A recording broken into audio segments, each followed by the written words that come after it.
Every year, November, 1 week we dedicate for myopia awareness. So national myopia week அப்படின்னு சொல்லி we dedicate it for it. Myopia அப்படின்னு சொல்கிறதுனா வந்து short sightedness. இது childhood myopia. அது வந்து it is becoming a global pandemic.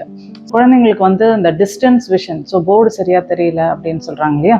So அது வந்து ஒரு டைப் ஆஃப் ரிஃப்ராக்டிவ் எரர், அதை ஷார்ட் சைட்டுன்னு சொல்லுவாங்க, ஆர் மயோப்பியான்னு சொல்கிறாங்க. ஸோ அதை பற்றி ஏன் நம்ம இப்போ பேசணும், அதை பற்றி ஏன் நம்ம அவேர்னஸ் க்ரியேட் பண்ணோம் அப்படின்னு பார்த்தீங்கன்னா, இனிஷியலாக 1990s பார்த்தீங்கன்னா 4% தான் வந்து அதோட ப்ரிவலன்ஸ் ஆர் இன்சிடென்ட்ஸ்.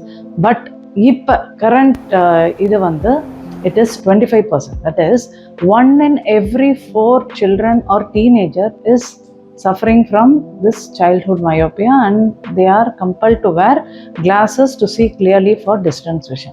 இதே ட்ரெண்ட் கண்டினியூ ஆச்சுன்னா ஒரு 2050 அப்படி வரும்போது almost 50%, which is 1 in every 2 child will be wearing spectacles for seeing the distance vision clearly. So இதனால என்ன இம்பேக்ட்?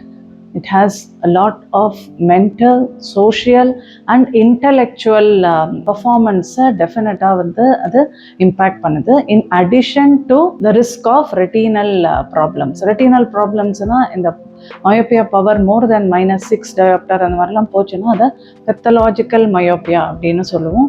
அப்போ வந்து retinal detachment, retinal degeneration risk அதெல்லாம் வந்து ரொம்ப அதிகம்.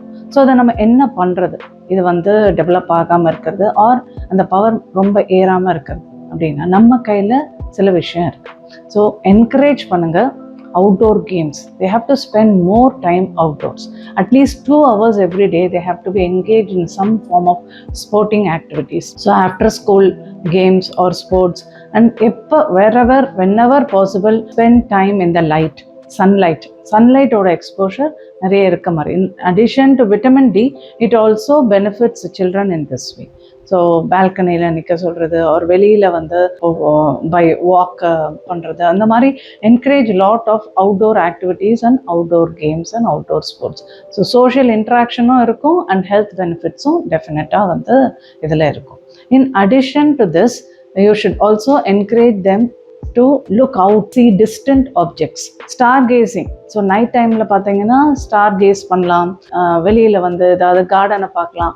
ஸோ அந்த மாதிரி இருக்கணும். ஆர் ட்ராவல் பண்ணும்போது வந்து they have to be encouraged to what is happening around instead of just glued on to their mobile phone or some textbooks or reading அப்படின்ற மாதிரி. இது வந்து என்ன ஆகும், கான்ஸ்டண்ட்டாக வந்து ட்ராவல் பண்ணும்போது if they keep switching between one focus, near focus and distance focus as we travel, then the power also will tend to increase. So please discourage reading or seeing mobile while traveling, and also reduce screen time, discourage screen time. So நீங்களா online classes அந்த மாதிரி encourage பண்ணி, be it music class or dance class or chess, whatever it may be, extracurricular activities should be going out and playing, and it should be some physical activity, not just indoor activity or indoor games.